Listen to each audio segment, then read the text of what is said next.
డీజేల హోరు లేదు, ప్లాస్టిక్ డప్పుల మూత లేదు, మందుబాబులకు చోటు లేదు, గొడవలకు తావు లేదు.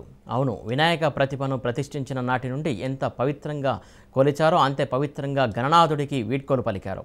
ఆదిలాబాద్ జిల్లా ఇచ్చోడ మండల కేంద్రంలోని అయ్యప్ప స్వామి ఆలయంలో ప్రతిష్ఠించిన వినాయకుడి నిమజ్జన కార్యక్రమాన్ని నిర్వహించారు. అయితే నిమజ్జనం కార్యక్రమాన్ని డీజేల హోరు, ప్లాస్టిక్ డప్పుల మూత లేకుండా విభిన్నంగా భజన కీర్తనల మధ్య మృదంగం, తాళల లయబద్ధమైన చప్పుళ్లకు, మరాఠా వేషధారణలో ప్రత్యేక నృత్యాల మధ్య ఆ గణపయ్యను సాగనంపారు.